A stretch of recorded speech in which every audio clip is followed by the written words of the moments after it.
خلاص فاضل 5 نقط رسميا علشان الاهلي يحسم الدوري وتكون البطولة ال5 لكولر مع الاهلي الموسم ده، والاهلي في صدارة الترتيب ب 72 نقطة، وهو كمان اقوى هجوم لو بصينا جايب 52 هدف، واللي تحتيه بعد كده بيراميدز ب50 هدف، وبتلاقي ان هو كمان اقوى خط دفاع دخل فيه 7 اهداف بس. الاهلي تقريبا خارج في اكتر من 20 مباراة بكلين شيت، ودي حاجة مميزة جدا سواء للدفاع او سواء لخط النص والستارة اللي بيعملها كولر، سواء كان بحمدي فتحي وديانج ومروان او عمرو السولية. دي كده نقط سريعة عن مباراة الاهلي والاسماعيلي. حد هيتكلم من الاداء ما كانش افضل حاجة، الاهلي الشوط الاولاني ما كانش افضل حاجة، يمكن الاداء اتحسن نسبيا الشوط الثاني وفعلا مع دخول كريستو، لكن انا بالنسبة لي كانت اهم حاجة هي ال3 نقط، وان انت تقدر تحسم الدوري بدري عشان نقدر نريح اللعيبة بتاعتنا. اول نقطة الاهلي لازم يشتغل عليها وكولر في الموسم الجديد هي العرضيات، وكل مباراة بيكون في اكتر من عرضية، يا اما في مشكلة في رفع العرضية يا اما اصلا ان مفيش حد يفنش. بص هتتكرر كام مرة، دي كده في الدقيقة 17 عرضية من معلول ما استفدناش بيها اي، زيها في الدقيقة 28 بس المرة دي شريف هو اللي فنشها وحش جدا، وعرضية بقى في 38 مش لحد، وهكذا طول المباراة. تاني حاجة بقت ملاحظة جدا هي قرار اللاعب بيفرق، سواء هيبقى هجمة خطرة زي الكورة دي، بص بالمقاس من مروان لعبد القادر في الحتة الفاضية، ار2 من عبد القادر كان يقدر ان هو يجيبها جون، خبطت تقريبا في العرض.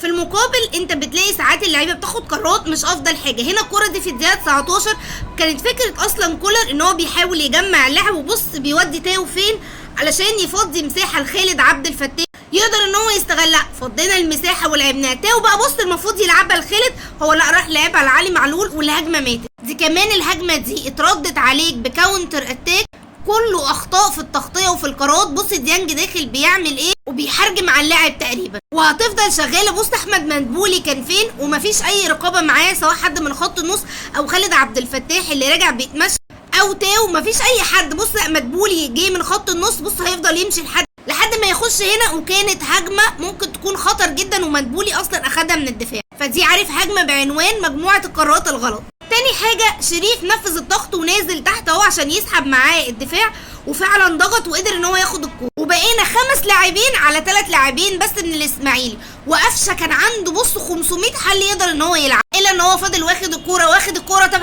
تمام هشوط، وشاطها شوطه وحشه جدا بجانب القائم. وهتلاقي كور كتير جدا لعيبه الاهلي مش بتلعب السهل، بتلاقي كور لديانج بدل ما هو يلعبها لقدام بيرجعها لورا. في كوره كده في الدقيقه 66 ديانج لو كان اداها لشريف كان انفراد شكرا. دي كلها قرارات لعيبه هي اللي لازم تتطور اكتر ما يتطور كولر. يعني انت شفت كام فكره بيعملها كولر، بس اللعيبه هي اللي ما بتنفذش ده. تالت حاجه لعيبه الاهلي امبارح كان عندها ميس بوس كتير جدا، ان الاسماعيلي اصلا بيصارع على الهبوط قدامه ماتشين صعبين جدا لازم يقدر يكسب فيهم علشان ما يهبطش. يعني في اسوأ مره ممكن تقابل فيها الاسماعيلي، ومع ذلك احنا متسرعين وعندنا اخطاء كتير جدا، ميس بوس كتير. رابع حاجه هو عبد المنعم. انا بحب عبد المنعم جدا وبشوف ان هو من افضل المدافعين اللي موجودين في افريقيا، وعنده كاركتر بيتميز، بس مهم جدا ان انت ما يبقاش عندك التركه الزايده اللي تقدر تخلي الفريق المنافس يستغلها.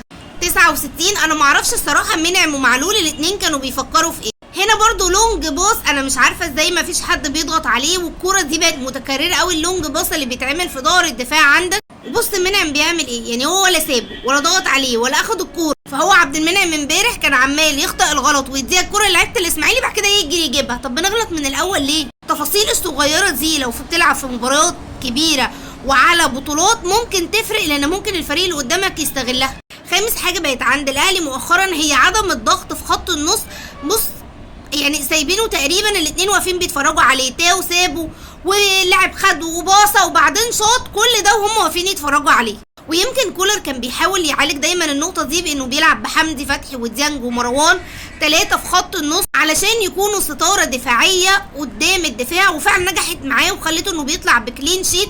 من وقت ما حمدي والسوليه ما بقوش موجودين، لسه قفشه او قندوسي مش قادرين يعملوا الدور ده ما بين الدور الهجومي وما بين الدور الدفاعي.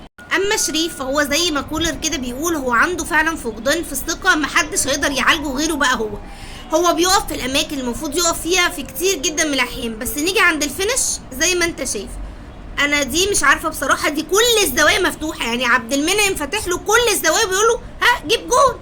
زيها بالظبط كوره بص في الدقيقه 72 بالمقاس لشريف برضو في العارضه، مش ماشيه معاه خالص لشريف. سادس حاجه الاهلي ابتدى يستخدمها هو سلاح التسديدات. شفنا اكتر من تسديده، زي مروان عطيه ابتدى يسدد، ديانج لسه يمكن ما قدرناش ان احنا نخلي التسديدات دي تجيب اهداف، ممكن تيجي، بس حلو قوي ان انت بتستخدم السلاح، لانه لو انت بتلعب مباراه مقفوله ممكن ده يبقى سلاح خطر جدا تقدر تنهي بيه، ولازم لعيبه الاهلي تقدر ان هي تفنش افضل من كده.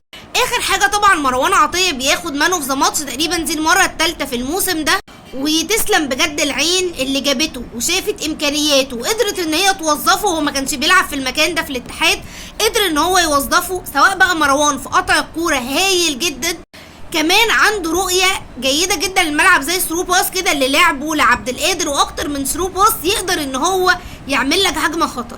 الاهلي بعد المباراه دي هيلعب مع الاتحاد السكندري يوم السبت، وبعديها كمان هيلعب مع الزمالك في مباراه مهمه جدا.